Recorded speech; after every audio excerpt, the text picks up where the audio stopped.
Hey everyone, welcome back to a new video. আবার একটা নতুন রান্না নিয়ে চলে এসেছি, সেটা হচ্ছে ডিমের রেজালা। খুব ইজিভাবে আমি রেসিপিটা দেখিয়েছি, তোমরা অবশ্যই বাড়িতে ট্রাই করো এবং আমাকে জানিও তোমাদের কেমন লাগলো। আমার ইউটিউব চ্যানেলটা যারা এখনও সাবস্ক্রাইব করোনি করে দিও, ইনস্টাগ্রাম আর ফেসবুকেও ফলো করে দিও। ডিমের রেজালা বানাতে প্রথমে আমাদের লাগছে সেদ্ধ ডিম। এখানে দুটো চেরা কাঁচা লঙ্কা নিয়েছি, এখানে নিয়েছি একটা বড় সাইজের পেঁয়াজ স্লাইস করে কাটা, এখানে 2 চা চামচ টক দই ফেটিয়ে রেখেছি। বাটার মধ্যে আমি এখানে নিয়েছি কাজু, কিশমিশ, একটু পোস্ত আর টমেটো, আদা আর অল্প রসুন। এগুলো একদম গ্রেভির রিকোয়ারমেন্ট মতন। আমি একটা টমেটো নিয়েছি, 5 কোয়া রসুন নিয়েছি, 4 চামচের 1 চামচ পোস্ত আর 6টা থেকে 7টা কাজু আর 5টা মতন কিশমিশ নিয়েছি। আর এখানে লাগছে আমার গোটা গরম মশলা, নুন মিষ্টি আন্দাজ মতন। রান্নাটা হবে আমার সাদা তেল আর অল্প ঘি দিয়ে। এই যে পেঁয়াজটা আছে এটা থেকে কিছুটা আমি বেরেস্তার জন্য তুলে নেব আর কিছুটা আমি রান্নাতে ইউজ করে নেব। লাস্টে আমি অল্প মাখানা রোস্ট করে দেব, সেটা আমি পরে দেখাচ্ছি। এবার প্রসিডিওরটাতে চলে যাচ্ছি। কড়াইতে আমি বড় চামচের মতন 2 চামচ সাদা তেল দিয়েছি আর 1 চামচ ঘি দিয়েছি। এবার আমি পেঁয়াজটা ছেড়ে দিচ্ছি।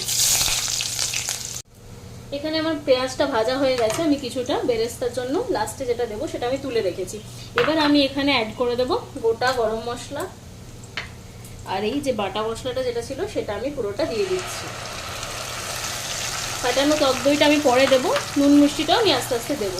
এই মশলাটা এবার ভালো মতো কষাবো যতক্ষণ না অবধি কাঁচা গন্ধটা যাচ্ছে আর যতক্ষণ না এটা থেকে তেল ছেড়ে বেরোচ্ছে।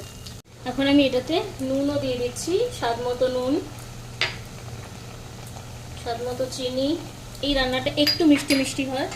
এখানে টক দইটাও আমি অ্যাড করে দিলাম। এবার এটা ভালো মতো কষিয়ে ঢাকা দিয়ে মশলা থেকে তেল ছাড়তে দেবো। মশলাটা আমি এবার তুলে একটু দেখে নেব, ঢাকনাটা তুলে যে কতটা হয়েছে। দেখুন মশলা থেকে অনেকটাই তেল ছেড়ে গেছে।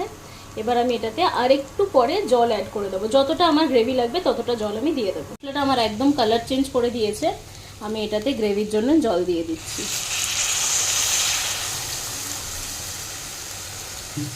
জলটা কিন্তু আপনাদের রিকোয়ারমেন্ট অনুযায়ী দেবেন। এবার এটা একটু ভালো মতো ফুটতে দেবো।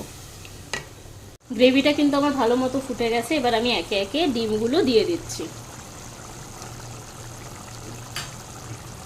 চেরা কাঁচা লঙ্কাটাও দিয়ে দেবো, একটু ফুটিয়ে নেবো। এবার বেরেস্তাটাও আমি এখনই অ্যাড করে দিচ্ছি, ভালো মতো মিক্স করে নেব।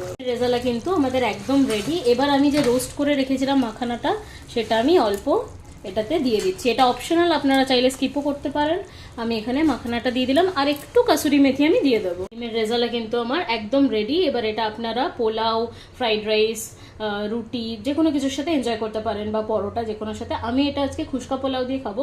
খুশকা পোলাওয়ের রেসিপিটাও আমি আপনাদের জন্য আপলোড করে দেবো।